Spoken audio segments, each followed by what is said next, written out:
Hello আমার বন্ধুরা, তো এই ছোট ছোট মাছগুলো দেখছো না? তো ছোট ছোট মাছগুলোকে দিয়ে এখন রান্না করব দুপুরের রান্না। তো তার জন্য আমি গ্যাসেই ভাত বসিয়েছি আজকে।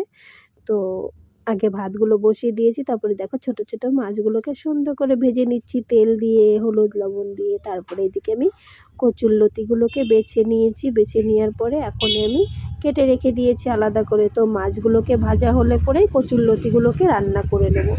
তার জন্য আমি কড়াইতে দিয়েছি একটু তেল। মাছ ভাজা হয়ে গেছে, তো কড়াইতে তেল দিয়েছি, তারপরে দিয়েছি আমি পেঁয়াজ কুচি আর রসুন কুচি। আর এদিকে দেখো কচুরলতিগুলোকে ছাড়িয়ে ধুয়ে রেখে দিয়েছি লঙ্কা দিয়ে, কি সুন্দর লাগছে তাই না?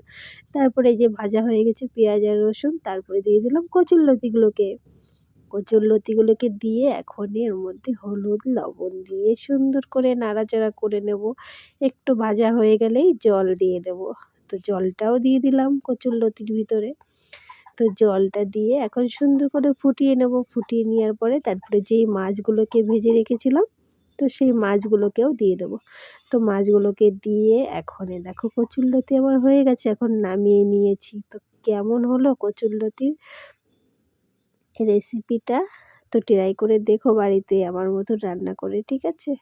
তারপরে এই যে কিছু মাছ ভাজা রেখে দিয়েছি, আর এইদিকে আবার কেটে নিয়েছি বেগুন আর আলু, তার সাথে দিয়েছি কাঁচা লঙ্কা, আর এদিকে আবার তেল দিয়ে তো পেঁয়াজগুলোকে ভালো করে কুচি করে নিয়েছি। কুচি করে নেওয়ার পরে কড়াইতে আবার তেল দিয়েছি।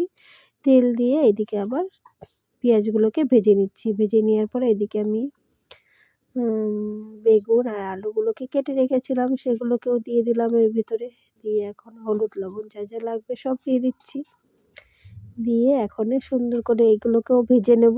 ভেজে নেওয়ার পরে এর ভিতরে জল দিয়ে গা মাখা করে রান্না করে নেব ছোট মাছের বেগুনের, মানে বেগুন দিয়ে আলু দিয়ে তরকারি। একটা ছোট্ট একটা তরকারি হবে এটা। বেশি করছি না, অল্পই করছি, সব কিছু অল্প অল্প করে দুপুরেই আমাদের খাওয়া যাবে। তো এখন জাল উঠে যাচ্ছে, তো আমি মাছগুলোকেও দিয়ে দিলাম। দিয়ে এখন সুন্দর করে ফুটিয়ে নেব। ফুটিয়ে নেওয়ার পরে যে একটু গা মাখা হয়ে যাবে তখন নামিয়ে নেব। তখন দেখো জাল হচ্ছে, জাল হতে হতে যখন গা মাখা হয়ে যাবে তখন নামিয়ে নেবো। এদিকে আবার বকফুল ছিল কতগুলো, তো বকফুলগুলোকে নামিয়ে ছিঁড়ে নিয়ে আসছিলো। তো এখন আমি সেগুলোকে ধুয়ে নিয়েছি, ধুয়ে এখন সেগুলোকে বড়া করব। তার জন্য ভালো করে ধুয়ে নিলাম। তো এদিকে দেখো বেগুন আলুর তরকারিটাও আমার হয়ে গেছে, এখন নামিয়ে নেব। তো নামিয়ে নেওয়ার পরে আমি বকফুলগুলোকে ভেজে নেব। এখন দেখো হয়ে গেছে, দেখেছো নামিয়ে নিয়েছি। এখন বকফুলগুলোকে মাখিয়ে নেব সুন্দর করে। চলো কী কী দিয়ে মাখাই। এদিকে বেসন দিয়েছি, তারপরে একটু লঙ্কার গুঁড়ো দিচ্ছি, একটু ধনের গুঁড়ো দিচ্ছি, জিরের গুঁড়ো দিচ্ছি, তারপরে দিয়ে এখন হলুদ লবণ দিয়ে তো সুন্দর করে মাখিয়ে নেব।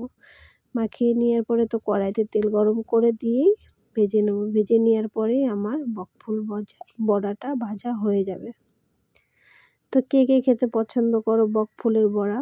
আমাদের বাড়িতে তো এখন গাছ লাগিয়েছে, রেগুলারই হচ্ছে আমাদের বকফুলের বড়া। তো দেখো এখন আমি এই যে সুন্দর করে মাখিয়ে নিচ্ছি। তো কে কী করে বানাও জানি না, কিন্তু আমি তো এইভাবেই বানাই। তো আমার বড়াটা যদি ভালো লাগে ভাজা, তো খেয়ে দেখো একদিন বাড়িতে বানিয়ে, যে আমি যেভাবে বানাচ্ছি। তো আমি এদিকে তেল গরম করতে দিয়েছি, তেলও গরম হয়ে গেছে। এদিকে আমি বড়াগুলোকেও এক এক করে দিয়ে দিচ্ছি, দিয়ে তারপরে নামিয়ে নেব। তো দেখো এদিকে আমি বকফুলের দিয়ে দিচ্ছি তেলের মধ্যে এক এক করে, দিয়ে এখন আমি নামিয়ে নেব। মানে ভাজা হয়ে গেলে পরে তখন আমি নামিয়ে নেব। তো কি সুন্দর হচ্ছে না বকফুলগুলো? তো দেখো এদিকে আমি বকফুলগুলোকে নামিয়ে নিয়েছি, ভাজা হয়ে গেছে তো নামিয়ে নিয়েছি। ভূমির ছোট থালার মধ্যে দিয়েছি। তো ভূমি বলছে আমি খাবো, তার জন্য ভূমিকে নামিয়ে দিয়েছি ভূমির ছোট থালা। আর এইদিকে দেখো কড়াইতেও আরও হচ্ছে। তো এখন আমার সব রান্না কমপ্লিট দুপুরের। তো এখন নামিয়ে নিচ্ছি আমি। তো নামিয়ে নিয়েছি, দেখো কেমন হয়েছে বলো সবাই, কেমন হয়েছে বলো।